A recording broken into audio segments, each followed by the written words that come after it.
सत्य को खोजने वाले आप सभी साधकों को हमारा प्रणाम। मैंने कल आपसे चक्रों के बारे में संक्षिप्त में बताया था। ये सारा ज्ञान मूल का है। जो कुछ हम साइंस से ज्ञान प्राप्त करते हैं वो जैसे पेड़ का बाहरी ज्ञान होता है उस प्रकार है, और ये ज्ञान उस पेड़ के मूल का है।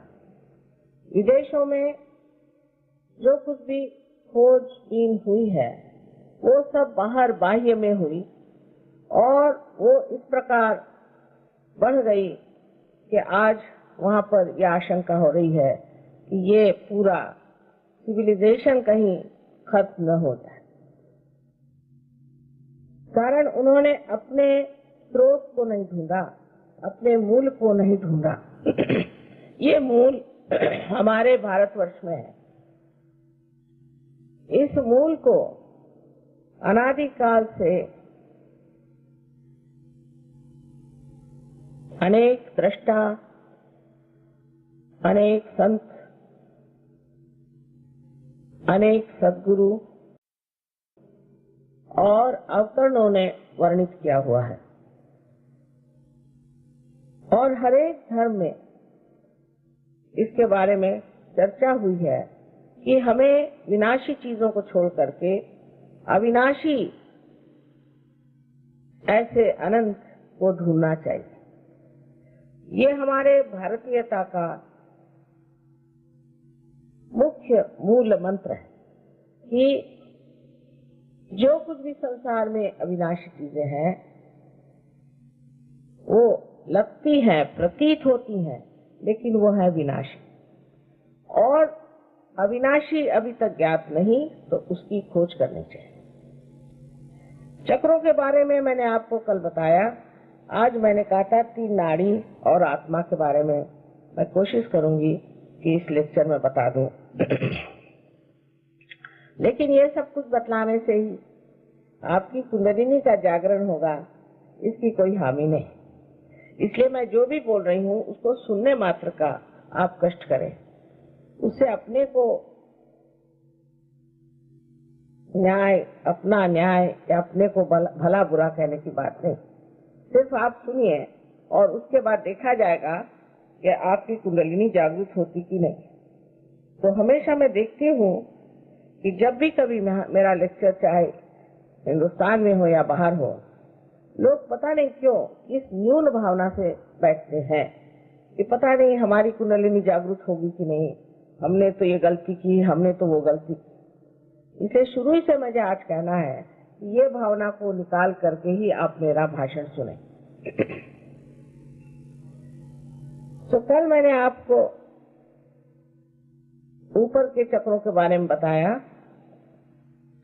और आज मैं सोच रही हूँ कि आपको मैं 3 नाड़ियों के बारे में बताऊं जो हमारे अंदर कार्यान्वित है।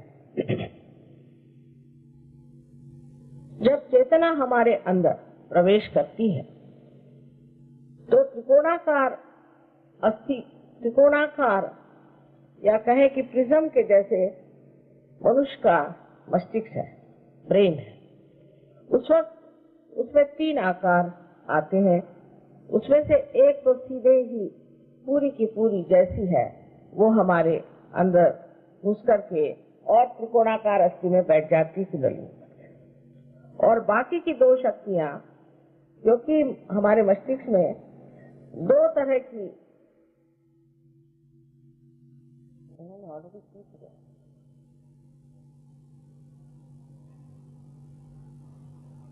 इसलिए हम फोटो को मना करते हैं, माफ करिए, क्योंकि हमारे फोटो लोग खींच करके और बहुत महंगे बेचते हैं। तो मैं ये नहीं चाहती कि मेरे फोटो लोग उस पर कुछ बिजनेस करें, क्योंकि इसका कोई बिजनेस तो हो नहीं सकता। इसलिए मैं मना करती हूँ कि कोई मेरा ऐसा फोटो न ले जो लोग इसका व्यवसाय करते हैं फोटो का। तो इसमें से ये जानना चाहिए कि हमारे मस्तिष्क में जो 2 तरह के सेल्स होते हैं उसके कारण हमारे अंदर घुसने वाली जो चेतना है उसमें रिफ्रैक्शन आ जाता है, और जो इधर से आती है वो इधर आ जाती है, और इधर से आती है वो इधर आ जाती है। माने जो लेफ्ट से आती है वो राइट की तरफ आ जाती है, और जो राइट से आती है वो लेफ्ट की तरफ जाती है, और जहाँ ये दोनों मिल जाते हैं वहीं पर आपका आज्ञा चक्र बना हुआ।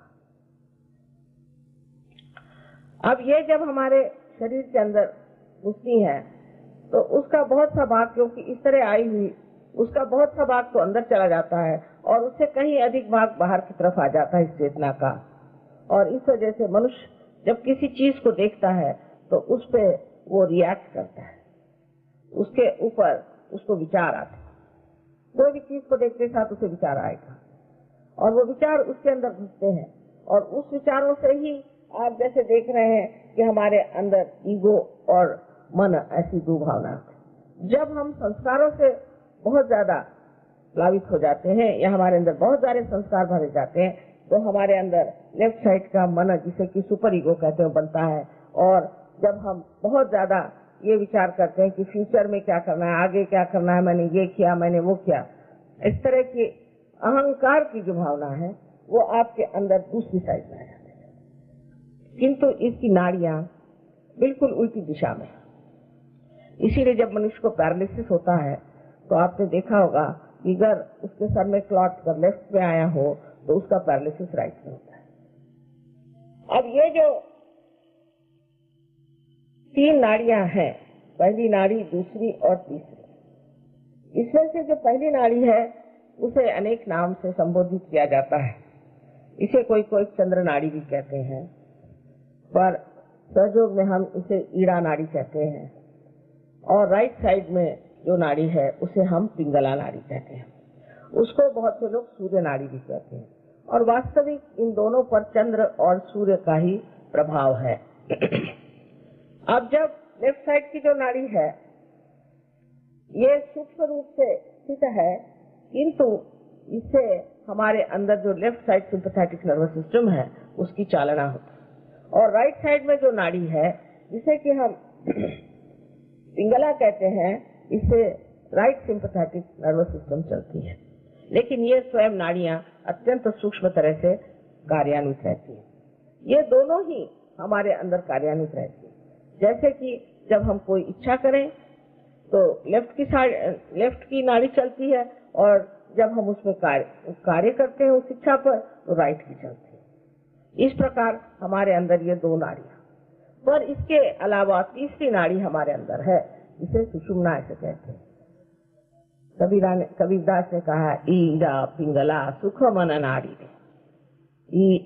और जिस तरह से अथॉरिटी के साथ उन्होंने कहा, इतने अधिकार वाणी से सारी बात कही है, वो बहुत पहुंचे हुए पुरुष थे, तो उन्होंने इतने अधिकार वाणी से कहा कि 5-25 पकड़ बुलाऊं, एक डोर उड़ाऊंगा। ये जो सारी बातें हैं कभी आप पढ़िए तो समझ में नहीं आएंगी जब तक आप सहयोग नहीं जानेंगे। सहयोग से ही आप जान सकते हैं कि कबीर ने ये सब बातें क्यों कही। औरों की भी बातें, जैसे ज्ञानेश्वर जी पे इन्होंने पूछा था कि आप बात करिए, तो ज्ञानेश्वर जी ने अपने ज्ञानेश्वरी में 6ठे अध्याय में कुंडलिनी का पूर्ण वर्णन किया। ये एक जैसे कोई सांप का बच्चा हो, इस तरह जैसे कोई सांप नहीं होता, मतलब हर एक शक्ति जो है इसी तरह से सांप के जैसे चलती, तो वो जिस तरह से अपने को लपेट कर बैठ जाती है, ऐसी ये जगदम्बा कुंडलिनी हमारे अंदर बैठी हुई है। पर उसके बाद लोगों को इसका ज्ञान नहीं था कि कुंडलिनी क्या चीज है, तो उन्होंने कहा कि ये 6ठा अध्याय हमारे लिए निषिद्ध है, तो कोई पढ़ता ही नहीं था, कोई जानता ही नहीं था कि क्या चीज है। इसी प्रकार अनेक साधु संतों ने इसके बारे में बताया हुआ कि हमारे अंदर दो नाड़ियां, तो ईड़ा और पिंगला है, और बीच की जो है सुषुम्ना नाड़ी है।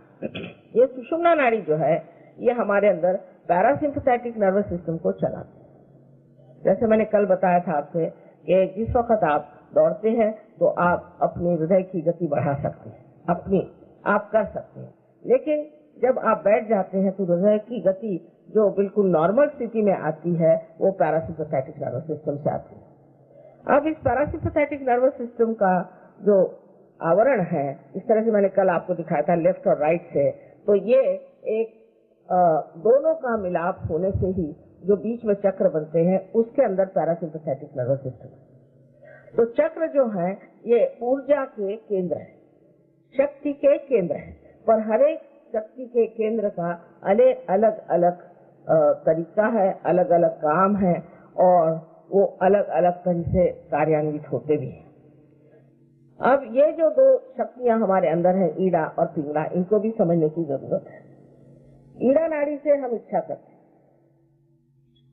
और जो हमारी इच्छाएं हैं जो पूर्ति नहीं हुई, जिसको हमने कार्यान्वित नहीं की, या हमारे अंदर जो संस्कार आते हैं, या हमारा जो कुछ भूतकाल है, या जैसे आज सवेरे का भूतकाल हुआ, ये क्षण है, इससे पहले का भूतकाल हो गया, इसके बाद हमारे जन्म से जो भूतकाल हो गया, इसके बाद हमारे पूर्व जन्म से जितना भूतकाल हो गया, फिर इस संसार में जो कुछ मरा हुआ है, जो भूतकाल में है, वो सारा की सारा इस ईड़ा नाड़ी के उस तरफ में, लेफ्ट साइड। मनुष्य में सारा ही विश्व समाया हुआ, सारा ही विश्व उसके अंदर समाया हुआ। और जो राइट साइड की जो पिंगला नाड़ी है, जिससे हम कार्य करते हैं, जिससे हम कह सकते हैं कि हमारे शारीरिक कार्य और मानसिक तो सीखने बौद्धिक कार्य करते हैं, वो सब राइट साइड से। और ये जो राइट साइड की पिंगला नाड़ी है, ये हमारे अंदर अहंकार जरूर दे देती है।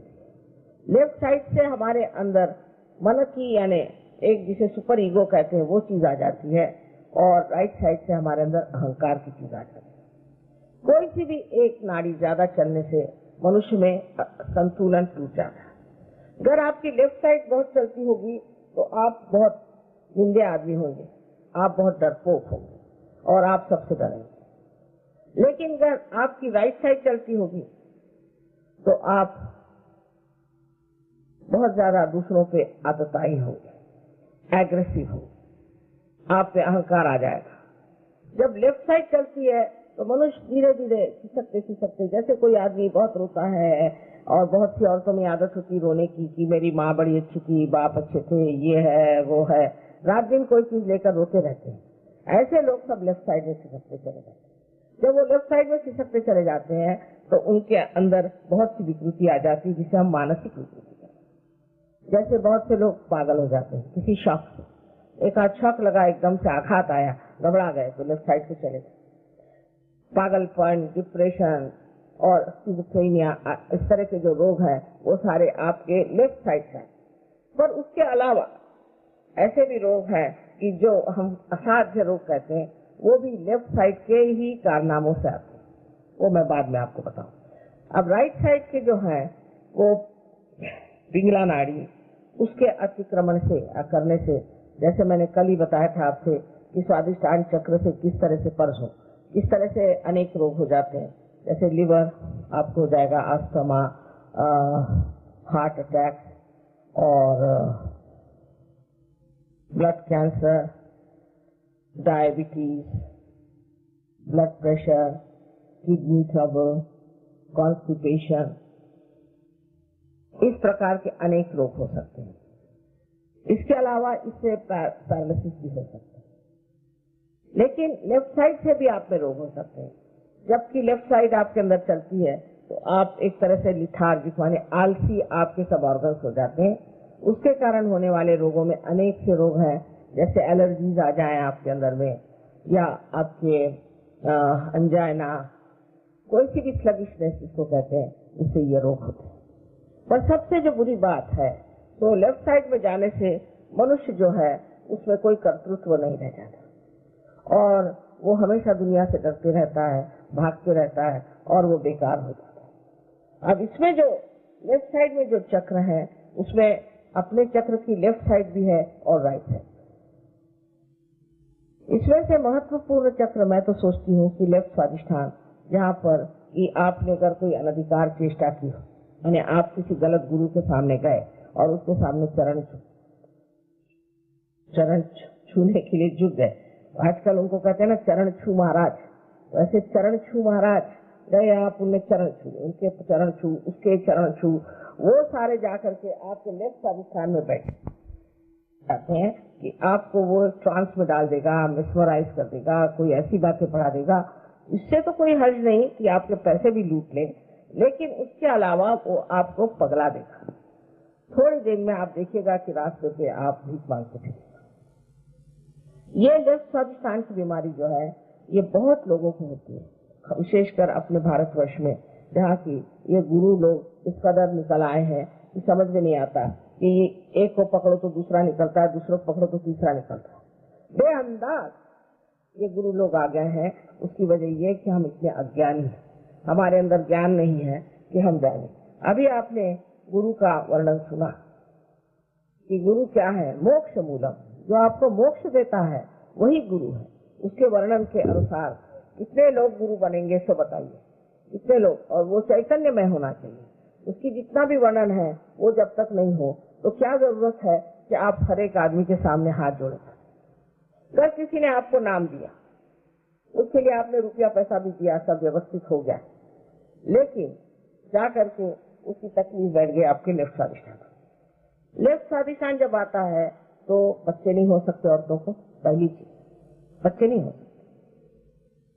लेफ्ट स्वादिष्टान में जब कोई ऐसी तकलीफ हो जाए तो बच्चे हो ही नहीं सकते, और ऐसी औरतें हर समय रोती रहेंगी, परेशान रहेंगी, बाधित रहेंगी, कभी कभी बहुत बिगड़ भी जाएंगी, उनको समझ भी नहीं आ जाता। अब अपने देश में और एक, पता नहीं महाराष्ट्र में ज्यादा, यहाँ कम होगी, कि औरतों के अंदर देवी आती। अब देवी आई तो हूँ करती है। और नौकरानियों के अंदर देवी आने के लिए देवी की भी कोई अकल होती है, उसको झेलना कोई आसान चीज है देवी की शक्ति को, कि वो नौकरानियों के अंदर आ जाती है। और ये नौकरानियों का जीवन आप देखिए तो वो बताती क्या है कि घोड़े का नंबर, भगवान को घोड़े के नंबर से क्या करना है। पर हमारी अकल इतनी खराब है कि कर कोई आदमी बताए कि भाई तुम्हारा रुपया कहाँ गड़ा पड़ा है, तुम्हारे ये कहाँ है, तो हम लोग उसको सोचते हैं कि वाह वाह वाह कितना बड़ा आदमी, कितना महान आत्मा है, उसने हमें रुपए की बात बताई। जिनको रुपए में, डायमंड्स में, इसमें उसमें इंटरेस्ट है, या उससे आपको चाहते हैं कि आपको इम्प्रेस करे, ऐसे गुरु हो ही नहीं सकते। ये तो कुगुरु है। और गुरु एक होते हैं कि जो कुछ भी नहीं जानते हुए ऐसे ही बैठ जाते हैं, लेकिन ये तो कुगुरु है, दुष्ट गुरु। और कुछ कुछ तो ये राक्षस ही है कि जिस तरह से लोगों को बर्बाद किए जाते। आपको भी अपनी बुद्धि को इस्तेमाल करना चाहिए और सोचना चाहिए कि जो परमात्मा की बात करे, जो परमात्मा से मिला है, वही सदगुरु हो सकता है। अब ये लेफ्ट स्वादिष्टान की बात आपसे मैंने बताई, इसी तरह हर एक चक्र पे इसका असर आता है कि लेफ्ट नाभि पर जो है, लेफ्ट नाभि जो है ग्रह लक्ष्मी का स्थान, क्योंकि लक्ष्मी तत्व है, मैंने आपसे कहा था ये ग्रह लक्ष्मी का तत्व है।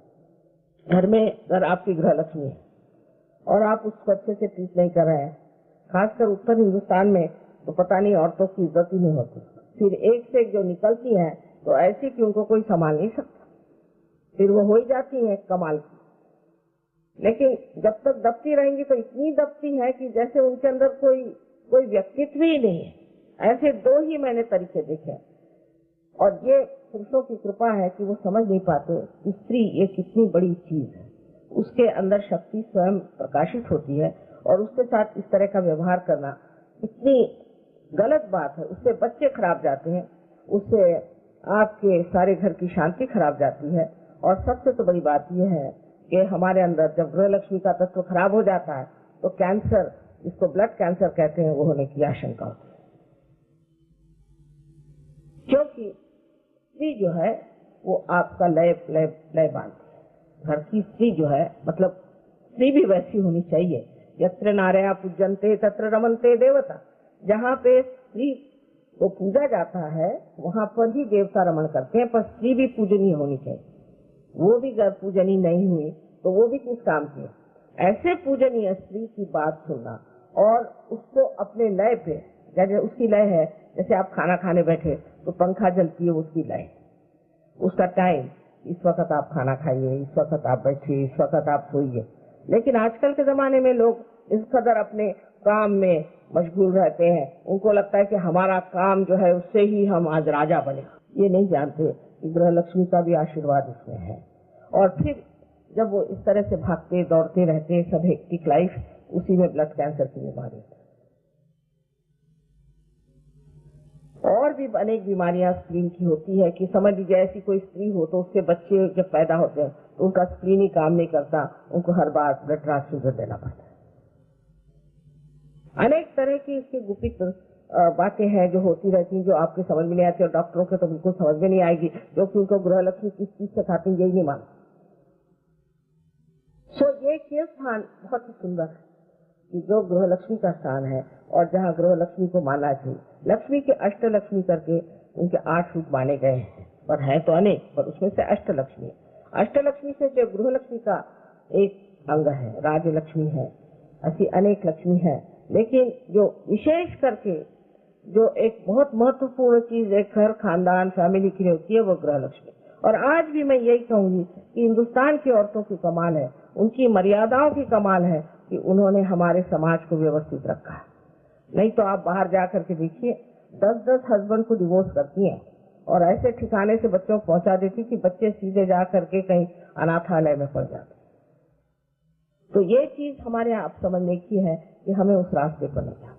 हमें अपने घर, हमारी फैमिली, इनको ठीक से रखना है और अपने गृह लक्ष्मी को व्यवस्थित रख के और उसका भी मान होना चाहिए। अब ये चीज दिखने में ऐसी लगती कि माता जी क्या कह रहे हैं, पर यही एक बड़ा स्त्री धर्म जो है ये बहुत जरूरी चीज है। इसीलिए हमारे यहाँ धर्मों में एक पति धर्म, पत्नी धर्म बहुत बड़ी चीज मानी जाती है। सहयोग में जो लोग संन्यास लेते हैं उनको हम पार नहीं कर सकते। सन्यासियों के लिए कोई सहयोग में जगह नहीं। आपको विवाहित होना चाहिए और अगर अविवाहित हो तो ये कहना पड़ता है कि मैं विवाहित हो जाऊंगा। यहाँ पर ऐसे लोगों के लिए स्थान नहीं है कि जो अपने ऊपर काशाय वस्त्र पहन करके दुनिया भर में कहते फिरे कि मैंने सन्यास ले लिया, ये है वो है, और अपने शरीर को तकलीफ देते हैं। उसके बाद में जो ऊपर का चक्र आप देख रहे हैं लेफ्ट साइड में, वो है हार्ट का चक्र। ये लेफ्ट साइड का चक्र जो है ये आपकी जो हार्ट है उसी को समान, हार्ट के ऑर्गन को देखता है। अब लेफ्ट हार्ट मनुष्य में कब होता है? जब वो अपने काम में बड़ा मशगूल है, बहुत कार्य करता है, इतना ज्यादा कि बिल्कुल वो सोचता है कि इसके सिवा कोई नहीं, मैं तो कर्म कर रहा हूँ, मैं तो एक से एक बातें कहते हैं अपने बारे में, बैगान जान दीजिए। तो इस तरह की बातें वो कहते हैं कि पता नहीं कि इनके अगर नहीं काम करे तो जैसे आकाश ही पूरा नहीं चाहे। जैसे माने मैं तो इनको गोवर्धनधारी कहती हूँ कि सारे एक उंगली पे इन्होंने गोवर्धन पकड़ा हुआ। ऐसे लोगों को परमात्मा के लिए चाहिए, मन में विचार भी नहीं आता कि परमात्मा को याद करें। फिर कभी कभी जब बहुत ज्यादा काम होता है तो उसके साथ में कुछ तो भी और चाहिए रिलैक्सेशन, तो फिर शराब पीते हैं, फिर और भी धंधे हैं और भी बहुत सारे काम उसके साथ बराबर चलते रहते हैं। तो उस वक्त वो कहते हैं कि साहब अब हम क्या करें, हम बहुत काम से थक जाते हैं तो हमें धंधे करने पड़ते।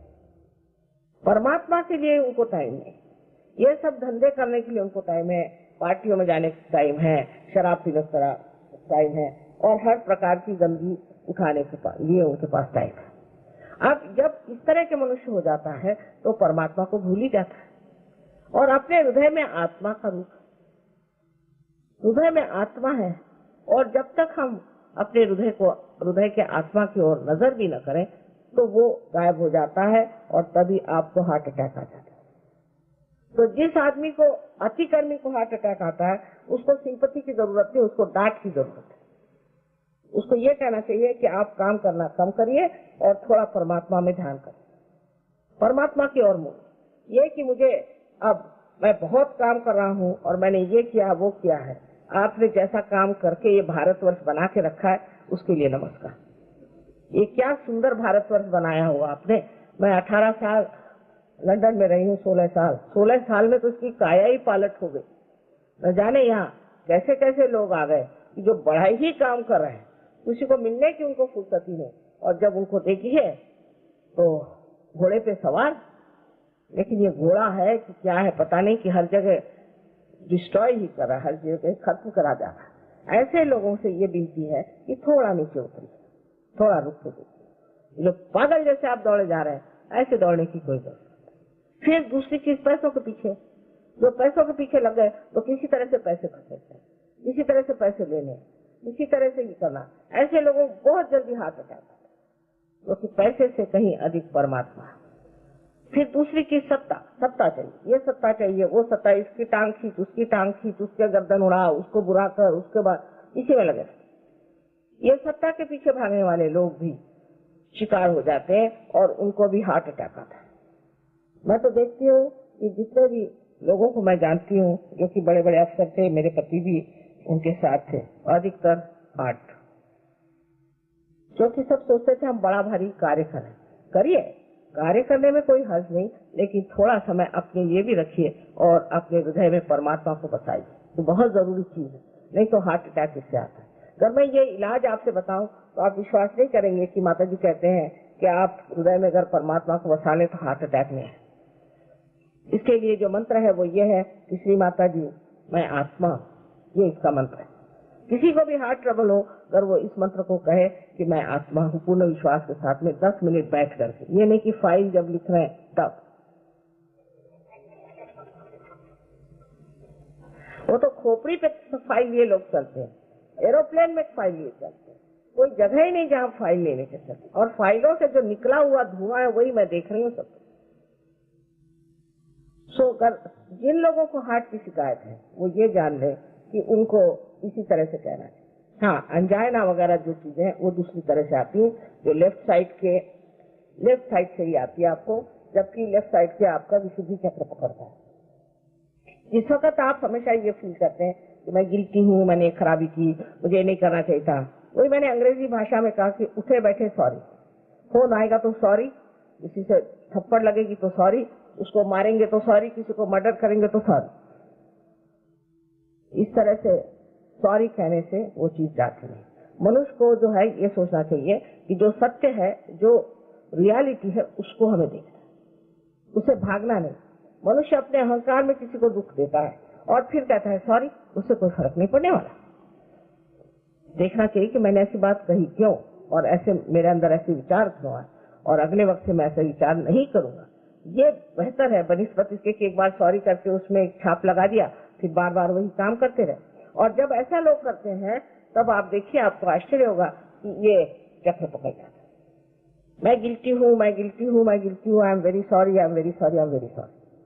उससे ये चक्र पकड़ता है, और ये चक्र पकड़ने से ही अनजाना जैसी बीमारियां हो जाती है, क्योंकि इस चक्र के पकड़ने से हृदय का जो प्रवाह है खून का, वो ब्रेन तक नहीं जाता, और इसलिए मनुष्य को ये बीमारियां इस तरह की हो जाती है, जिसमें कि उसका हार्ट लिथार्जिक हो जाता है और बढ़ते जाता है, बेचारा कोशिश करता है ढकेलने की, पर इस पकड़ की वजह से वो चढ़ नहीं पाता। उसके बाद जो उसके ऊपर का चक्र है आज्ञा, ये दोनों ही चक्रों में, दोनों ही नाड़ियों से संबंधित है। पीछे की तरफ ये आज्ञा यहाँ पर जाती है, यानी लेफ्ट साइड से आज्ञा पीछे आती है, और सामने जो आती है इसे हम लोग राइट आज्ञा कहते हैं, जो कि ये ईदा नाड़ी से यहाँ पर आती है। अब देखिए कि जब ये पीछे का चक्र पकड़ जाता है तो मनुष्य को अनेक तरह की तकलीफें होती है। पहले तो बचपन में ही उसको चश्मा लग जाता है, उम्र के साथ चश्मा लग जाए तो ठीक है, लेकिन बचपन में ही उसे चश्मा लग जाता है। ये तो छोटी सी चीज है, और इसके अलावा अनेक बीमारियां हो जाती हैं, जैसे ट्यूमर सर ब्रेन में हो जाएगा, या उसके ब्रेन में कोई ऐसा दोष आ जाएगा कि उसका ब्रेन वर्क ही नहीं करेगा, या वो बिल्कुल निर्बुद्ध हो जाएगा, या वो रिटार्डेड हो जाएगा। उस छोटे छोटे बच्चे भी पैदा होते हैं रिटार्डेड ब्रेन होते हैं। ये सारा लेफ्ट आज्ञा से। और लेफ्ट आज्ञा की पकड़ अगर हो और लेफ्ट स्वादिष्ठान की पकड़ हो तो समझ लीजिए कि किसी गुरु के पास जाके आए। कोई न कोई अनधिकार चेष्टा करने से, किसी भी गुरु के पास जाने से ये सारा की सारा लेफ्ट साइड पकड़ जाता है, इसमें तो कोई शक ही नहीं, पर सबसे ज्यादा ये पकड़ता है। और ऐसे वक्त मनुष्य जो है एकदम उस आदमी के झांसे में आ जाता है। वो जो भी बात कहता है वाह वाह, कुछ भी वो आपको दौड़ाएगा वाह वाह वाह। आप सोच भी नहीं सकते कि ये गलत काम है, ये नहीं करना चाहिए। ये कौन होता है हमें सब कहने वाला? ये आपके दिमाग से ही बात चली जाती है, और आपके अंदर वो जिसको कहते हैं कि सूझबूझ वो रहती ही नहीं कि आप सोचे कि भाई क्यों हम इस आदमी के लिए इतनी मेहनत करें, हमारा इससे क्या भला किया है सिवाय हमारी जेबें खाली करी, और इससे हमारा कोई भला नहीं किया, हम क्यों इसके पीछे दौड़ रहे हैं। तो जब ये चक्र पकड़ जाता है तो आप जानते हैं कि लोग पागल हो जाते हैं। पागल आदमी का ये चक्र बहुत ज्यादा होता है और इसलिए आपको बहुत बच के रहना चाहिए ऐसी चीजों से जिसको कहते हैं ट्रांस, हिप्नोटिज्म। इस तरह की हिप्नोटिज्म भी कभी नहीं करना चाहिए। एक्यूपंक्चर में भी ये चक्र पकड़ता है, क्योंकि उसमें भी क्या करते हैं कि एक चक्र से दूसरे चक्र में वो एनर्जी देते हैं, तो उस तरह से ये चक्र जो है वो खाली हो जाता है। इसकी जब एनर्जी खत्म हो जाती है तो आदमी उसके बाद बहुत पागल सा हो जाता है। इसलिए ये सब चीजों पे विचार करना चाहिए कि ये किस तरह से कार्यान्वित होती है, इसमें कैसे कार्य होता है।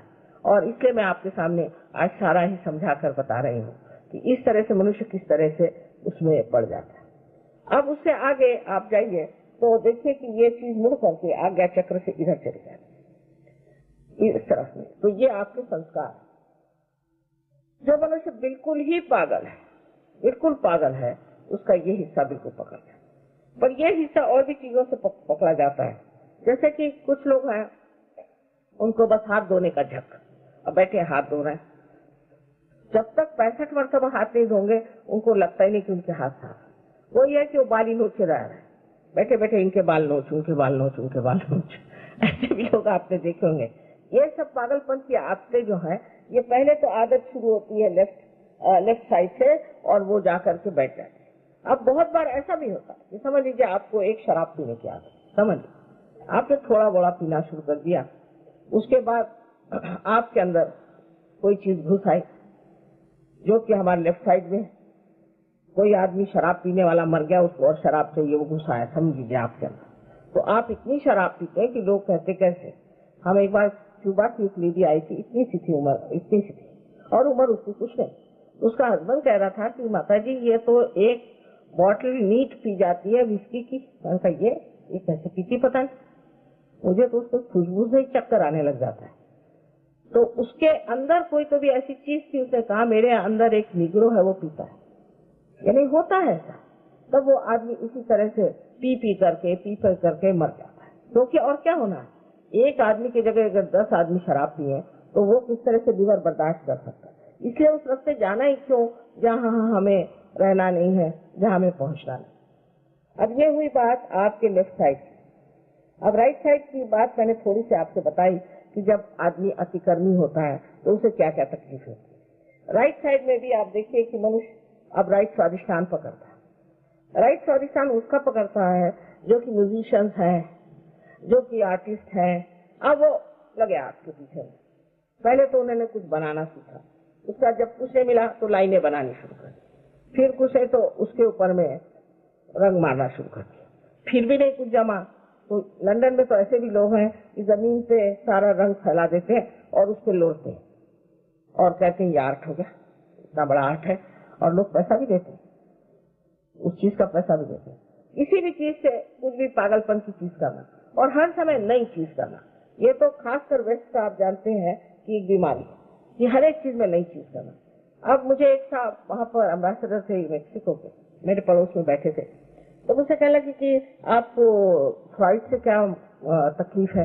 मैंने कहा तकलीफ क्या, उसने तो सारी दुनिया का सत्यानाश कर दिया। तो कहने आप यूं को मानते हैं और यूं तो ऐसा है, जरा ट्रेडिशनल है और ट्रेडिशनल बातें करता है, ये इसने तो कोई नई चीज हमें दी फ्राइड जिससे आज सत्यानाश हुआ उनका। मैंने कहा ठीक है, ये टेबल पर हम बैठे हैं, ये तो रोज ही हम खाना खाते हैं, लेकिन टेबल कभी खाया नहीं, नई चीजें खाइए इसे। तो वहाँ ये बीमारी थी, ये नई चीज का नहीं, हर रोज कोई नई चीज निकाले और लोग उसमें बड़े खुश होते हैं। और इसी वजह से वहाँ पर फैशन वगैरह चल पड़ते हैं कि आज एक आदमी ने बेवकूफी का कुछ फैशन निकाला, उन्होंने अब बीच में फैशन निकाला कि बाल सब रंगाइए, इधर से काटिए, इधर से बीच में तुर्रे बनाए, तो सब ये फैंसी जाते हैं और सारे लोग यहाँ तक कि ऑफिस में जाते। फिर वो जीन जैसी चीज चल पड़ी तो वही सब लोग पहने। अपने देश में तो हम लोग उनको कॉपी करते हैं, लेकिन वो लोग सोचते हैं इनको परमात्मा मिल जाएगा ये सब कर, वास्तव में ये वैसा सोचते हैं। फिर उन्होंने और कोई चीज बता दी किसी ने, रोज नई नई चीजें निकलती रहती, फैशन का भी ऐसे, आज यहाँ तक का ब्लाउज, फिर यहाँ तक का ब्लाउज, यहाँ तक का ब्लाउज, फिर ब्लाउज ही गायब हो जाता। इस तरह की बेवकूफी की चीजें वो सिखाते रहते हैं और आप उसमें आ जाते हैं। ये जितने एंटरप्रीनियर्स हैं ये बड़े होशियार होते हैं, इसका फैशन फिर वो किसी के नाम से भी निकाल सकते हैं। जैसे नाम क्या ले इन लोगों का, लेकिन एक किसी का नाम लगा दिया। अब वो नाम साहब बड़ा नाम हो गया, उसमें कुछ हो चाहे नहीं हो, वही खूब नाम हो। वहां पर ऐसी ऐसी चीजें उन लोगों ने चला रखी है कि मुझे बड़ा आश्चर्य होता है, लोग ऐसे बेवकूफ क्यों बनते हैं। किसी ने कोई नाम चला दिया होगा, फिर उसने बस वो नाम चलाया, एडवर्टाइज कर दिया, ये कर दिया, वो कर दिया। ये सब चीजें राइट साइड है कि हम किसी भी एडवर्टीजमेंट को देखे, अब तो ये पहनेंगे। औरतों का तो बुरा हाल रहता है, पर आदमी भी कुछ करते हैं, क्योंकि आज तो फैशन में नहीं, ये कैसे पहने, तो सब साड़ियां गई, फिर दूसरी खरीदो, ये फैशन में आ गई, तो अब ये पहनो, वो भी बेकार हो जाएगी। तो फैशन जो चीज है वो बड़ी राइट साइड एक चीज है, उसमें आदमी में एक अहंकार है कि मैं आज ये पहन रहा हूँ, मैं आज वो पहन रहा हूँ। इस तरह के अपना टाइम बर्बाद करने का, अपने सारे जीवन का कोई अर्थ न रखने का एक ये तरीका। एक तरीका है कि हम अपने जीवन के बारे में कोई भी महत्व नहीं रखते, पूरी समय बेकार चीजों में अपना जीवन बिताते हैं, और उससे एक ही होता है कि बीमारियां। अब ये टाइट पैंट शुरू हुई तो सबको बीमारी हो गई पैरों की, तो अब ढीली पैंट शुरू कर दी, इतनी ढीली कि उसके अंदर सब हवा जाती है। लंदन जैसी जगह तो इतनी ठंड है, वहां सब फिर दूसरी आर्थराइटिस शुरू होगा। और काहे को ये सब करने भाई, जो सहूलियत की चीज है एक बार पता हो गई उसे पहनिए और करिए, वो नहीं है हर रोज चीज बदलते रहना, क्योंकि उनकी मशीनें चलनी चाहिए, मशीन में नई चीजें आनी चाहिए, इस तरह से मशीन की गुलामी आनी चाहिए। पर मुझे उसमें भी हर्ज नहीं, पर उससे आपकी तंदुरुस्ती खराब जाती। सबसे बड़ी बात है कि आपकी तंदुरुस्ती से खराब जाती है, तंदुरुस्ती नहीं आपकी बुद्धि भी, क्योंकि पूरी समय आप यही देखते रहते हैं कि अरे मैंने तो आज फैशनेबल चीज पहनी नहीं, सब लोग मुझे हंसेंगे। ऐसे आदमी में एक कॉम्प्लेक्स आ जाता है कि मैं कोई स्मार्ट नहीं लग रहा हूँ। फिर आपने कल पूछा था डिप्रेशन आता है, क्योंकि आप बहुत इंप्रेशन मारते हैं सब पे, तो डिप्रेशन आता ही। और यही बात है कि आपको इंप्रेशन मारने की क्या जरूरत है, आप जो है अपनी शान में खड़े होइए। आपको क्या जरूरत है कि आप इन लोगों से कपड़े खरीद करके और ये फालतू की ऊपरी चीजों से दूसरों पे शान झाड़े। हिंदुस्तानियों को शोभा नहीं दी। गांधी जी देखिए क्या कपड़े पहनते, दुबले पतले, बिल्कुल हड्डियां थी, लेकिन वो क्या उनकी शोभा थी। कहीं खड़े हो जाए तो लोग एकदम ऐसे चुप हो जाए जैसे कोई शेर खड़ा हो। हमारे देश की जो विशेषता है वो ये कि बाह्य चीजों में इतना ज्यादा दिमाग नहीं लगाते, बाह्य चीजों में इतना ज्यादा अपना समय पैसा नहीं बर्बाद करते। कोई विशेष महान विशाल चीज हो उसका तरफ ध्यान देना। और यही मैं बार बार कहूंगी कि हमारे भारतीय संस्कृति की ओर आप लोग नजर करें। हम इस देश योग भूमि के ऊपर बैठे हुए हैं, उसी से हम प्लावित हैं, उसी ने हमको पाला है, पोसा है, बड़ा किया है। ये विलायत के जो हम लोग को शौक पड़े हैं, ये क्या वो विलायत वाले हमें कुछ देने वाले हैं? वो क्या देंगे? उनके पास है ही क्या देने के लिए। एक बार उन्होंने वहां से चावल भेजा, उसमें ऐसी चीज भेज दी कि उससे वहां एक घास निकल आया महाराष्ट्र में, उसका नाम उन्होंने कांग्रेस ग्रास रख दिया। वो सबको खाता चला, बड़ी मुश्किल से उसको ठीक किया। तो फिर दूसरी चीज गेहूं भेजा, उसमें ऐसी अजीब से बीजे भेजे कि वो बबूल, ऐसी बबूल निकली कि उस बबूल का कांटा बच्चे को लग जाए तो बच्चा ही मर जाए। ये लोग क्या देंगे? इनके पास देने की ताकत भी नहीं और दिल भी नहीं। हम लोगों को जो है उनको देना है, और हमको एक ठोस चीज देनी है हमारे अंदर। और ठोस चीज ये कि हम जो है, हमारे लिए अहमियत, हमारे लिए इम्पोर्टेंट चीज वो है, ये हमारी शख्सियत, हमारा व्यक्तित्व, जो कि हमारा अंदर से खिला हुआ प्रकाशित, जो कि इस देश के हमारा ये एक बड़ा भारी वरदान है। ये हमारे देश का हमारे लिए धरोहर है, हमारा हेरिटेज है, जिसमें हम उठ सकते हैं और सारी दुनिया कल हमारे चरण छुएगी कि कहेगी कि वाह, ये है ना, सारे ऐसे ऐसे लोग खड़े हो गए। लेकिन उधर ध्यान नहीं। इसमें तो आश्चर्य की बात यह है कि जिनके बारे में बता रही हूँ वो प्रदेश के लोग हिंदुस्तानियों से कहीं अधिक जल्दी सहयोगी बन जाते और पक्के सहयोगी बनते। उनकी शक्लें आप देखें तो आप पहचान नहीं पाए। ये भी एक अजीब दुनिया, जिस देश में सब कुछ इतना बड़ा है, इतना धन पड़ा हुआ है, इतनी चीज है, वो तो उस देश को नहीं समझते और बाहर वालों को बहुत समझ के उनके पीछे दौड़ते। और वो है कि वो सोचते हैं ये देश है कि क्या है।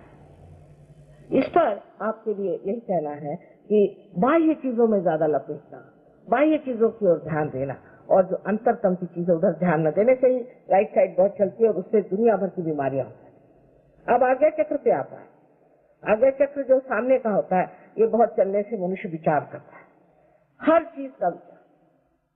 उसे लगता है कि अब उसे कोई चीज दिखाएगी, उस पर विचार करता है। ये क्या खरीदे कि वो खरीदे, कि ये ले कि वो ले, जिसको कहते हैं कि चॉइसेस, चयन, चयन बहुत आ गया। पहले हम लोगों के जमाने में 4-5 साड़ियां बहुत होती थी। हम लोग जब जवान थे तो हम लोग तो 4-5 साड़ियां पहनते थे। अब तो चयन इतना आ गया, ये है ठीक तो वो नहीं ठीक, तो वो नहीं ठीक तो ये नहीं ठीक। सबसे ज्यादा आप अमेरिका का सोच लीजिए। अमेरिका में इतना चयन होता है कि हर टाइल फर्क होनी चाहिए, हर घर। एक मोटर में बैठे तो पहले पूछ लीजिए कि इसका दरवाजा कैसे खुलता है। न जाने कैसा हर एक मोटर का दरवाजा अलग तरह से खुलेगा। कहीं आप फंस गए तो निकल नहीं सकते। उनसे पूछिए कि बाथरूम जा रहे हैं तो नल का कैसे खुलता है। कभी कभी तो ऐसा था कि पैर रखा और ऊपर से पानी धड़ा आपके साथ।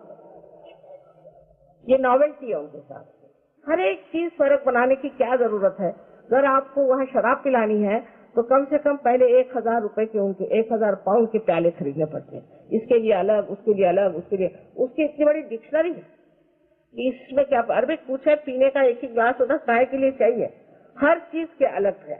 खाना खाने के लिए भी इसका चम्मच अलग, उसका चम्मच अलग। इस तरह से वो सबको अपनी मशीनरी के चीजों में लपेटने के लिए चल रहे हैं। मशीनरी हमारे लिए, हम मशीनरी के लिए नहीं। इसलिए बहुत ज्यादा मशीनरी के ऊपर भी दौड़ना बहुत गलत बात है। अपने हाथ की चीजें अपने देश में बढ़िया से बढ़िया बनती, और इतना बढ़िया हमारे यहाँ काम होता है, उससे हमें पहनना चाहिए और उसमें खास चीज माननी चाहिए कि कितनी आराम की चीज है। अब ये है कि प्रदेश में जैसा नायलॉन बनता है वैसे हमारे यहाँ बना है। काहे के लिए चाहिए? इस नायलॉन से इतनी बीमारियां लोगों को हो गई। वही प्लास्टिक हमें बहुत पसंद है। हमारे यहाँ के पीतल के बर्तन नहीं चाहिए। पीतल के बर्तन ठीक नहीं, वही प्लास्टिक ठीक है। पीतल के बर्तन पहले उसमें कढ़ाई लगती है। अरे हम लोगों ने तो कढ़ाई लगाई और रहे, उसमें क्या खराबी है? और कितनी सुंदर चीज है। और फिर उसका अपना ही एक देना होता है।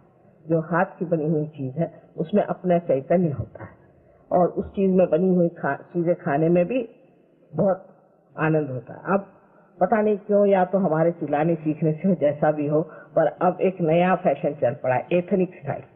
और उसमें जरूर चीजें कुछ औरतों के दिमाग में आ गई, आदमियों के भी आ रही है, पर अभी उनसे कोट पैंट नहीं छूटता।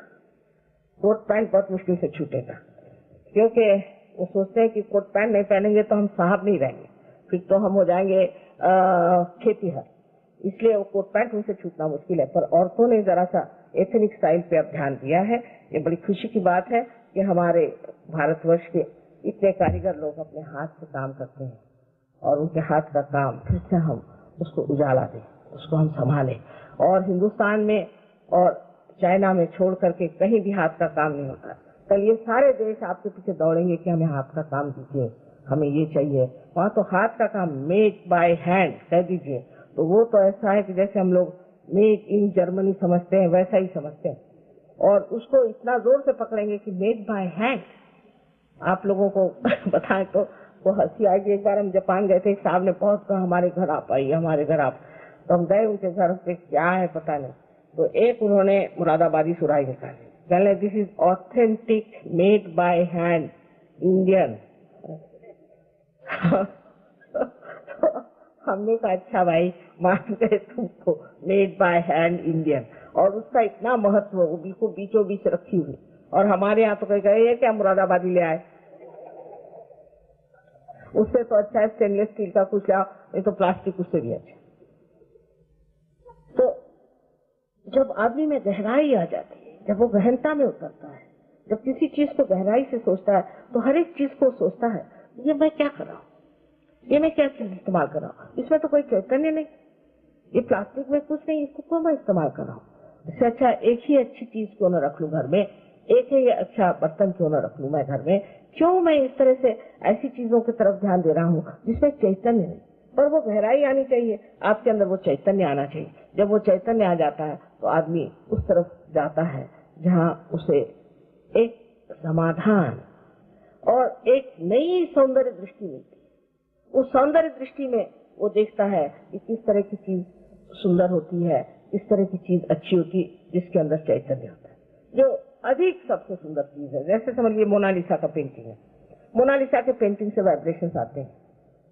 कोई सी भी बहुत सुंदर जो चीज होती है जिसमें कोई कहना चाहिए कि जो बिल्कुल परफेक्ट, उसमें से वाइब्रेशंस आते हैं। आपको आश्चर्य होगा कि कितना संबंध है इससे, जब तक मतलब वो परमात्मा को अच्छी लगे।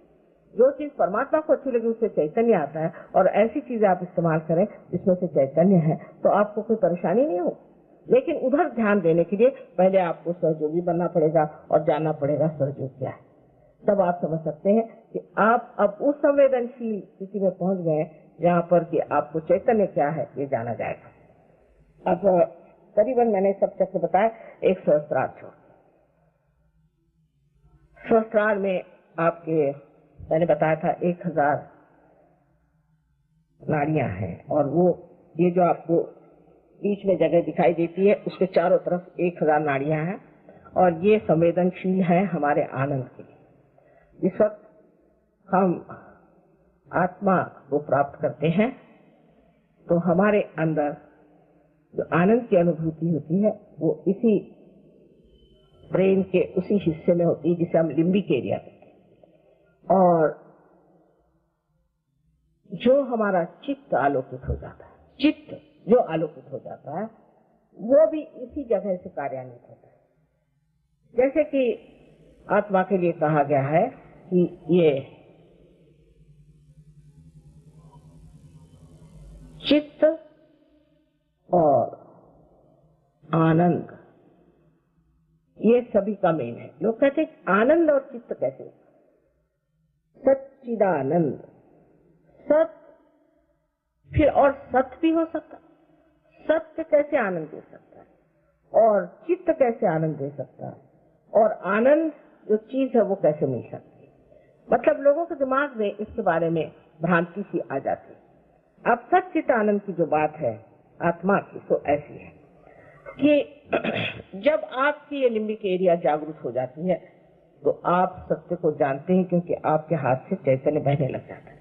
फिर आप किसी की और भी ऐसा हाथ करेंगे तो आप जान जाएंगे कि इस हाथ उंगली में पकड़ आ रही, इस उंगली में पकड़ आ रही, क्या इसकी तकलीफें हैं, कौन सी इसकी श्रेणी है, ये आदमी अच्छा है कि बुरा है, ये आप उस चैतन्य से जान जाए। माने आप केवल सत्य को जान सकते हैं। यहाँ बैठे बैठे आप जान सकते हैं कोई भी आदमी जो बहुत दूर है कि आप उस आदमी के बारे में सब कुछ इस तरह से जानते हैं कि वो इतना दूर होते हुए उसकी कौन सी तकलीफें हैं, उनके चक्र कौन से पकड़े हुए हैं, उनको क्या परेशानी। और अगर आपको सहयोग में आप बिल्कुल पूरी तरह से प्रवीण हो जाए तो आप उसको ठीक भी कर सकते हैं और उनकी दशा भी ठीक कर सकते हैं। ये तो लिम्बिक एरिया में ही ये कार्य होता है जहाँ आप केवल सत्य को जानते हैं। मतलब ये कि जब आपका चित्त किसी भी इंसान की तरफ जाता है, किसी भी इंसान की तरफ जाता है तो आप उसके बारे में जान सकते हैं, पहली बात। दूसरी बात, इतना ही नहीं कि आप जान सकते हैं, लेकिन दूसरी बात यह है कि अगर आपका चित्त उसकी ओर गया तो आप उसको कार्यान्वित कर सकते हैं। यानी जैसे समझ लीजिए टेलीविजन में आप किसी इंसान को देख रहे हैं तो वहां से प्रसारित हुआ वो एक चित्र हमारे सामने आया, लेकिन वो चित्र सिर्फ टेलीविजन में ही रहता है, उसमें से निकल के कुछ कार्य नहीं करता। पर ये जो चित्र है, ये जब आप इसको प्रोजेक्ट करते हैं तो वो जा करके कार्य भी करता है। जैसे आपने किसी के बारे में सोचा कि यह आदमी है, कैसा होगा क्या, फौरन आपका चित्त वहां जाकर कार्य करे, क्योंकि ये जो सारा ईथर आप जिससे रेडियो वगैरह चलाते हैं, इस ईथर की जो सूक्ष्मता है वही परम चैतन्य भी है। अरे पूर्ण परम चैतन्य नहीं, किंतु ईथर की भी सूक्ष्मता वही है। तो यहाँ से जब आप किसी के बारे में सोचेंगे, आपका चित्त जाएगा तो आप जानिए कि आपने उसे ठीक कर दिया, उसकी हालत ठीक कर दी। फिर ऐसे आदमी की नजर तक बहुत कमाल की, क्योंकि उसकी नजर में कोई, जिसे आपने उनके बारे में पूछा था ज्ञानेश्वर जी के, निरंजन पहाड़े, उन्होंने कहा आंख कैसी निरंजन, माने उसका कोई रंजन ही नहीं, देखती मात्र, देखना मात्र होता है, उससे कुछ लस्ट ग्रीड कोई चीज नहीं, देखना मात्र। निर्विचार में आप देख रहे हैं उस चीज को। जब आप निर्विचार में देख रहे हैं, समझ लीजिए ये कारपेट यहाँ बिछा बड़ा सुंदर है, अच्छा है, अगर ये मेरा कारपेट हो तो मुझे फिक्र लगेगी कि ये खराब हो जाए। अगर आपका कारपेट है तो आप परेशान होंगे कि ये इनका कारपेट है। पर समझ लीजिए अगर ऐसी दशा है कि मैं सिर्फ इसको देखना, निरंजन देखना करूं, इस कारपेट को सिर्फ देखती ही रहूं और कोई विचार ना आए, तो इसको बनाने वाले का जो आनंद है पूरा मेरे ऊपर से गंगा जी जैसे बहना शुरू होता है। आप मानिए होता है। आपने कल देखा कि आपके हाथ में ठंडी ठंडी हवा आ गई, आपके सर से भी ठंडी हवा निकली। तो ये चीज होने की होती है और ये घटित होती है। पर इसके लिए सुषुम्ना नाड़ी जो है बीज की, इसके अंदर से ही ये कार्य होता है। सुषुम्ना नाड़ी जो है इसके ही अंदर ये 3.5 इसमें से लपेटा हुआ, जैसे एक कागज को आप 3.5 इसमें लपेट दे, इस तरह की चीज है।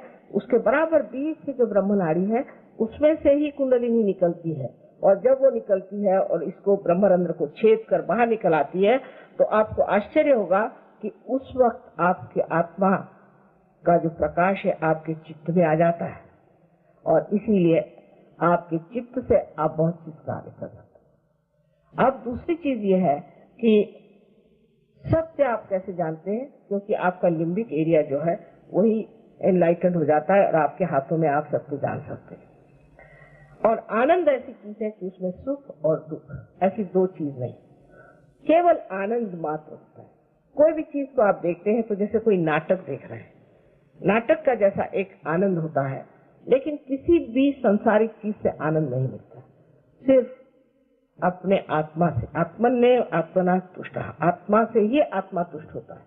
अपने आत्मा से ही जो प्रकाश आता है उसका जो आनंद है, तो जैसे कबीरदास जी ने कहा कि फिर अब मस्त हुए फिर क्या बोले। जो मस्ती आ जाती है तो क्या बोले, उस मजा में क्या बोलने का रह जाता है। और दूसरे तो कुछ समझते भी नहीं, क्या समझ आऊं, सब जगह अंधा तो अच्छा है, अपना ही मजा उठाते बचे। लेकिन अब ऐसा रहा नहीं जाता, इसलिए हम भी मेहनत कर रहे हैं कि आप भी उस मजे को उठा लीजिए जिस मजे में हम हैं। और इस पे लिखा हुआ है कि आनंदा चाहे डोही आनंदा तरंगी, यानी आनंद के डोह में, आनंद के तरंगों में डूब रहे। ये जो वर्णन किए, क्या वो लोग झूठ बोलते थे? और उसी दशा में आप अगर जा सकते हैं तो आपको जाना चाहिए और इसे प्राप्त करना चाहिए, और ये आपका अधिकार है। ये सुषुम्ना नाड़ी जो बीच की है, इसमें कभी कभी खलल पड़ जाता है, क्योंकि या तो आप लेफ्ट में ज्यादा जाते हैं, राइट में ज्यादा जाते हैं, तो इस असंतुलन से, इस इम्बैलेंस से आपकी सुषुम्ना खराब हो जाती है, और इसी के कारण कभी कभी कुंडलिनी के चढ़ने में दिक्कत होती है। पर जो वर्णन किया गया है कि कुंडलिनी के चढ़ने से ये होता है, वैसा कुछ नहीं होता है। इसको भी ठीक किया जा सकता है, आपको संतुलन में भी लाया जा सकता है, और आप इस आनंद को भी बहुत सहज में प्राप्त कर सकते हैं। पर इसमें एक बात है कि आज का सहयोग एक समष्टि का है, एक व्यक्ति का नहीं, कलेक्टिव है, एक पूर्ण विराट का है। उसका अंग प्रत्यंग आपको होना चाहिए। घर आप चाहे मैं अपने घर में फोटो रख के पूजा करता हूँ, मैं फलाना, उससे कुछ फायदा नहीं होने वाला। कल फिर कोई ना कोई बीमारी हो जाएगी, कल कोई ना कोई विपदा आ जाएगी, तकलीफ हो जाएगी। इसलिए आपको कलेक्टिव में आना चाहिए। आज मुझे ऐसा लगा, मतलब विचार करने पर, कि ये जो इतने बड़े बड़े लोग बनते हैं और जो अपने को बहुत बड़ा समझते हैं, ये लोग सहयोग में क्यों नहीं आते? इधर उधर अरे गहरे नत्थू खैरे लोगों के पास जाते हैं, उनके चरण छूते हैं, आखिर क्या बात? आज सोचने पे एक विचार आया मुझे कि हो सकता है कि इन लोगों को सबको प्राइवेट ऑडियंस चाहिए, ये प्राइवेटली मिले। अब यहाँ तो सर्वसाधारण जनता के बीच में ऐसे बड़े बड़े लोग आए, उनके तामझाम ही खत्म हो जाए, इसीलिए शायद वो लोग नहीं आते। और ईसा मसीह ने कहा है कि ऐसे लोग परमात्मा के साम्राज्य में नहीं जाए।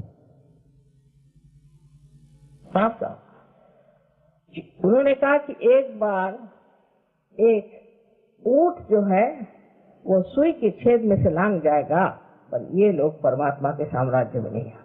साफ साफ कर, क्योंकि इतना इनको नुकसान होता है, इतनी तकलीफें होती हैं, इन गुरुओं से मार खाते हैं, मुझे बार बार बुलाते हैं, हमें ठीक करिए, ये करिए, पर ये सारे साधारण समाज में साधारण इसमें नहीं आते।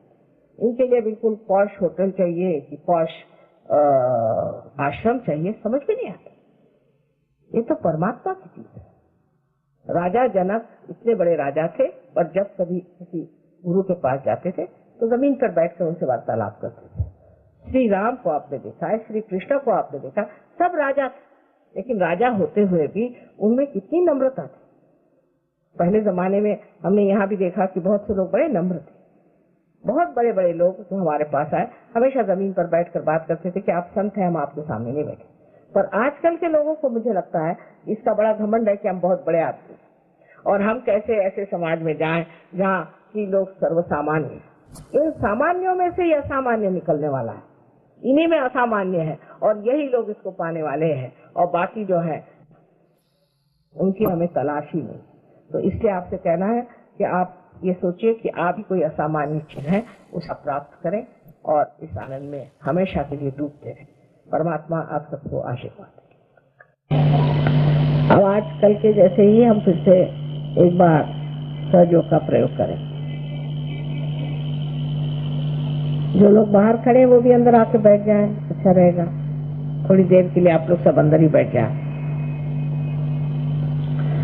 तो आज जैसे बताया कि लेफ्ट में हमारी इच्छा शक्ति, तो हम लेफ्ट हैंड, आप लोग लेफ्ट हैंड हमारे ओर करें। जो लोग कुर्सी पर बैठे वो जूते उतार करके दोनों पैर अलग करके समांतर रखे और बैठे, जिससे ये पृथ्वी तत्व जैसे कि मैं अभी वर्णन कर रही थी आपका आपके देश का, हमारा जो भारतवर्ष है, इस महान भूमि का, इसमें बड़ी शक्ति है, सारी हमारी तकलीफें खींच लेती। लेफ्ट हैंड हमारी ओर करें और राइट हैंड से हमें कार्य करने का। तो ये हृदय पे रखते हैं जहां पर कि आत्मा है। उसके बाद ये राइट हैंड हम पेट के ऊपरी हिस्से में रखते हैं जो गुरु तत्व का है, और यही राइट हैंड हम लेफ्ट साइड में ही सारा काम कर रहे हैं। पेट के निचले हिस्से में रखते हैं जो शुद्ध विद्या का है। शुद्ध विद्या वो है जो हमारे नस नस में समाती है और जिससे हम सत्य को जानते हैं, और प्रभु के जो कुछ कायदे कानून है वो हमारे हाथ से बरते जाते हैं।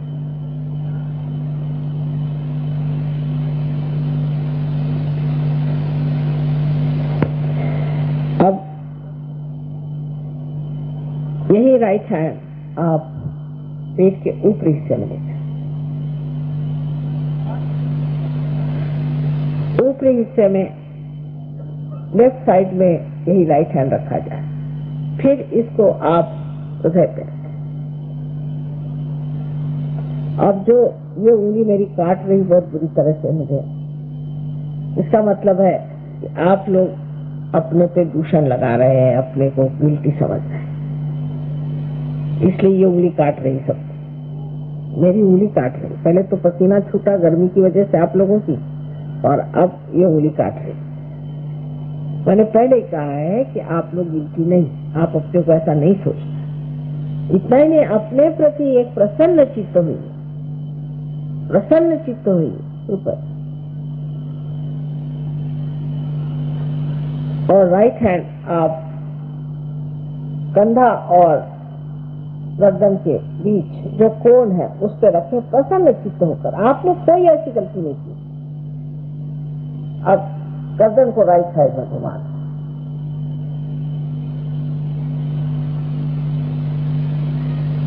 अब इसके बाद ये राइट हैंड आप अपने माथे पर ऐसा आड़ा रखें, आड़ा रखें और दोनों तरफ से करें।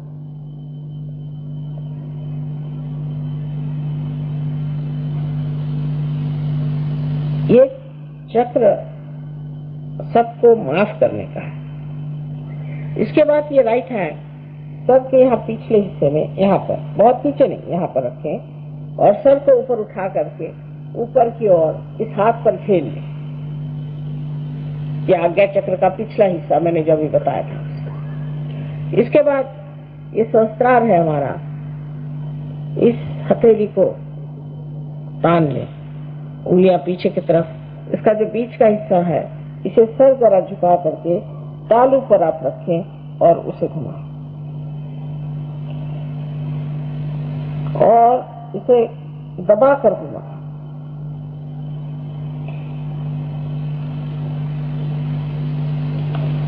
7 बार आपको घुमाना होगा अपने स्कैल्प को, अपने सर की चमड़ी को 7 बार घड़ी के कांटे जैसे आप घुमाएंगे।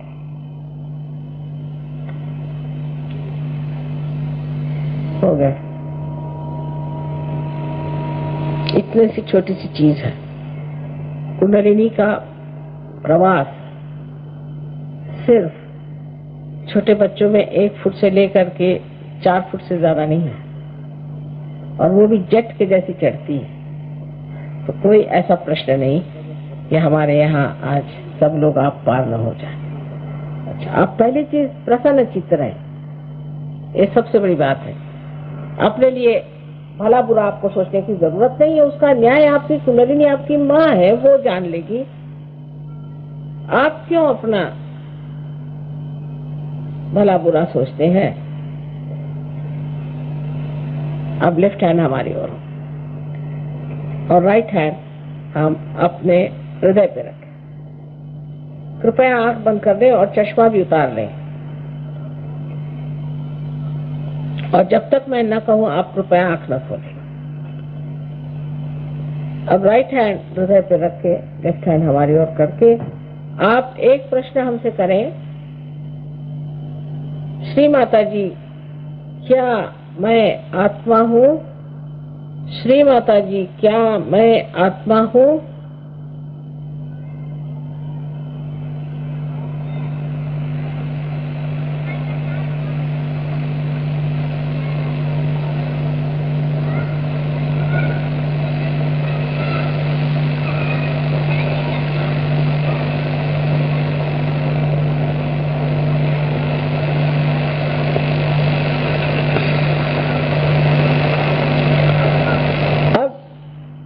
ये सवाल 3 बार पूछने के बाद आपको जानना चाहिए कि अगर आप आत्मा हैं तो आप अपने स्वयं के गुरु भी हैं, क्योंकि आत्मा ही प्रकाश देता है। अब इस राइट हैंड को आप पेट के ऊपरी हिस्से में रखिए, लेफ्ट हैंड साइड में, जो गुरु तत्व का है, और यहाँ पर 3 बार प्रश्न करें, श्री माता जी क्या मैं स्वयं का गुरु हूँ? 3 बार प्रश्न करें। श्री माता जी क्या मैं स्वयं का गुरु हूँ? 3 बार प्रश्न करें।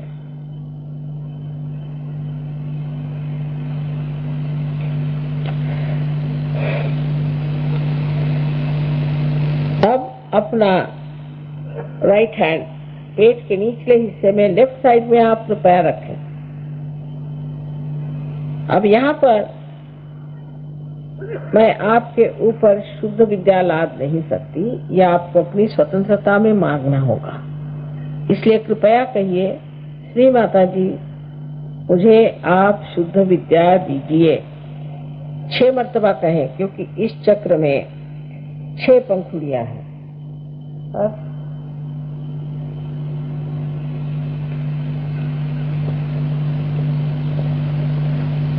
इसलिए आप क्या पेट पकड़ो, लाइट लाइट लाइट लाइट पकड़ो।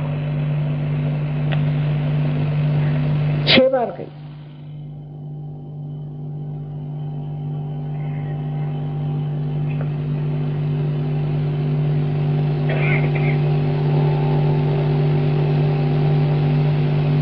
ये कहते ही साथ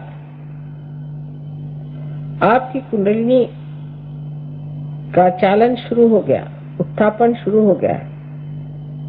इसलिए इसका प्रवाह ठीक से होने के लिए ऊपर के चक्र हम ठीक करें।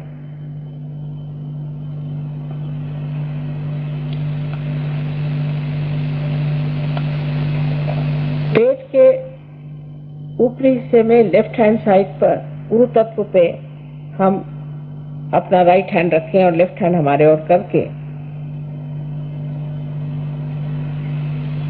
और इस चक्र को पूरी तरह से मदद करने के लिए आप पूर्ण आत्मविश्वास के साथ 10 मर्तबा कहें,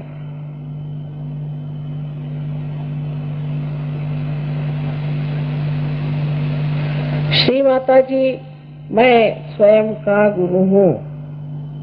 श्री माता जी मैं अपना गुरु हूँ।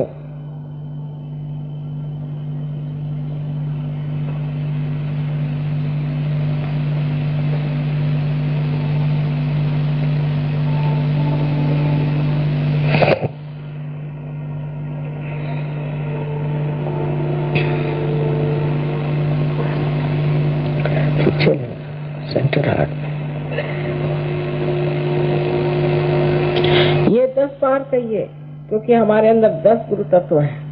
सेंटर हार्ट,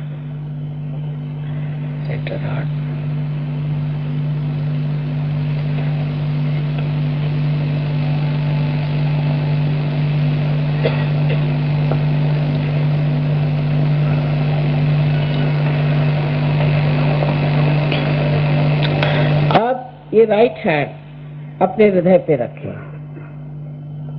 और जो सबसे महत्वपूर्ण सत्य है उसे आप कहें पूर्ण आत्मविश्वास के साथ 12 मर्तबा, श्री माता जी मैं आत्मा हूँ।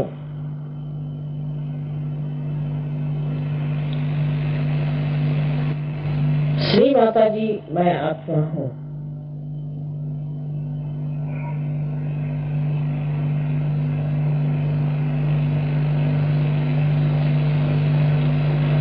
ऐसे हाथ रखो, हाथ से सेंटर, राइट हैंड रखना।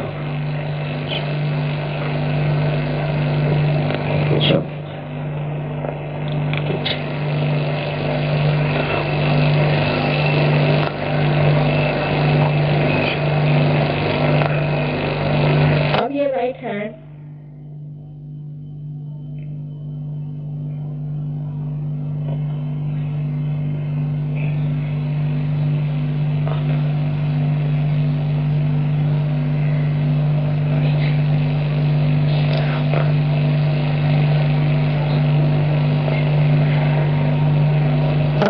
राइट हैंड है, इसे आप अपना कंधा और गर्दन इसके बीच के कोण में रखें और अपनी गर्दन राइट साइड को मोड़ दें।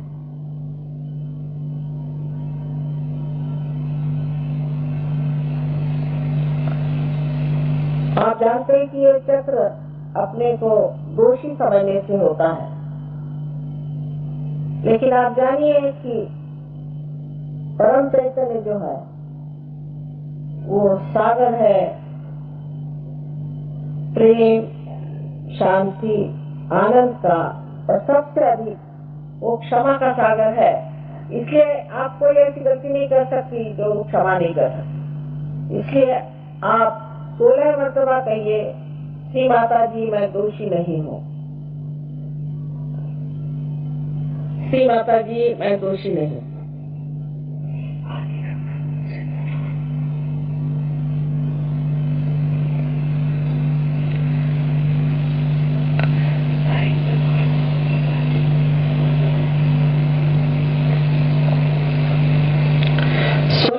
कहिए पूर्ण आत्मविश्वास के साथ। और अब अपना राइट हैंड अपने माथे पर आड़ा पकड़े, कपाल पर दोनों तरफ से दबाइए और यहाँ पर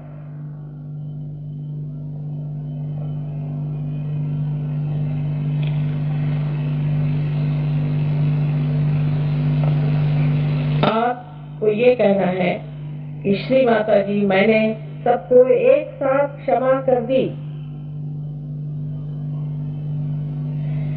कोई कहेगा कि ये कहना बहुत मुश्किल है, क्षमा करना उससे भी मुश्किल है, लेकिन आप क्षमा करें या न करें आप कुछ नहीं करते और ये भ्रम है। लेकिन आप क्षमा नहीं करते हैं तो आप गलत हाथों में खेलते हैं। इसलिए आप सबको एक साथ क्षमा करें। पूर्ण हृदय से करें, कितने बार की बात नहीं। अब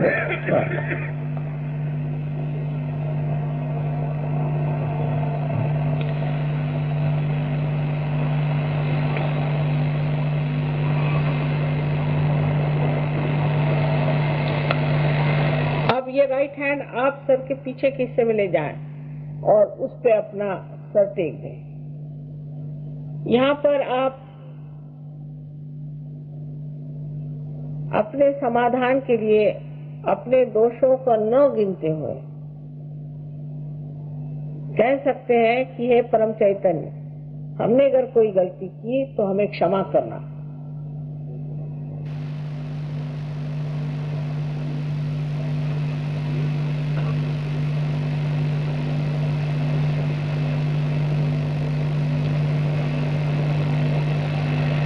ये भी अपने पूर्ण हृदय से कहें।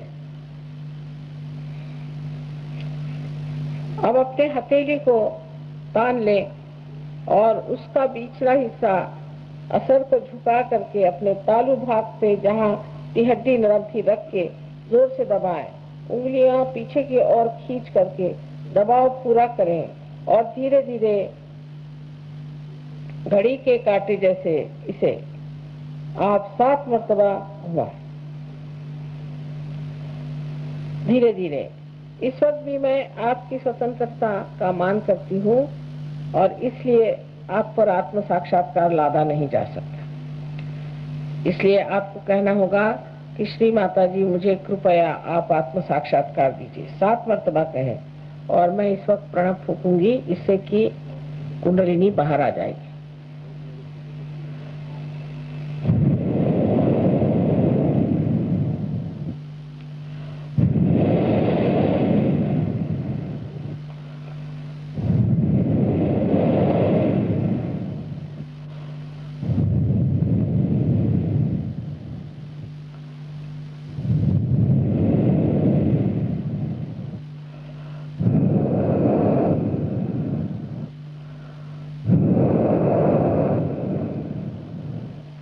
अब आप अपना हाथ नीचे लें और धीरे धीरे आंखें खोलें और दोनों हाथ मेरी ओर करें। अब राइट हैंड मेरी ओर करके आप सर झुकाएं और देखें कि आपके सर से कुछ ठंडी हवा आ रही है।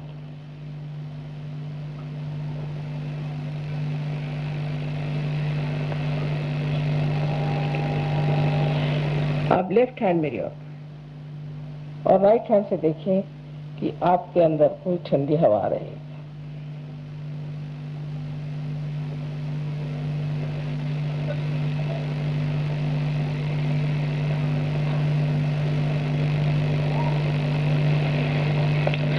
अब राइट हैंड मेरे ओर फिर से एक बार फिर से सर झुका के देखें कि आपके सर से कोई ठंडी ठंडी हवा आ रही है। किसी किसी के बहुत दूर तक आती है।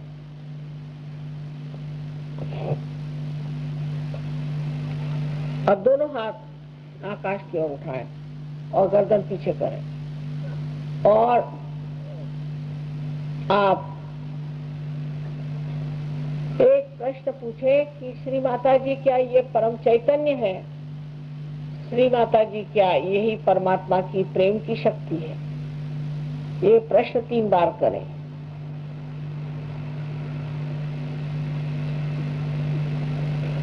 अपने हाथ फिर नीचे ले लें।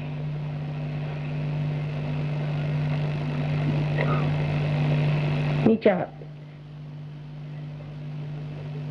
हाथ ले लीजिए। अब जिन लोगों के हाथ में, दोनों हाथ में या सर से ठंडी हवा आई हो, ऐसे सब लोग दोनों हाथ ऊपर करें।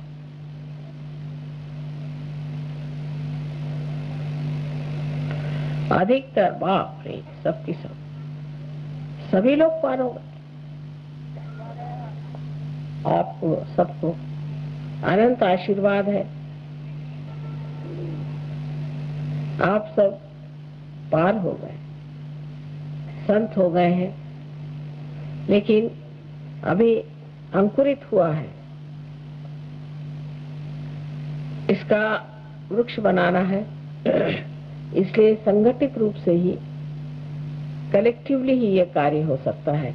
ये जान लेना चाहिए और अपना सब अहंकार, आलस्य छोड़ करके कृपया आप सब लोग जहाँ जहाँ प्रोग्राम होते हैं अपने अपने सेंटर्स पे जा करके अपनी वृद्धि करा लें।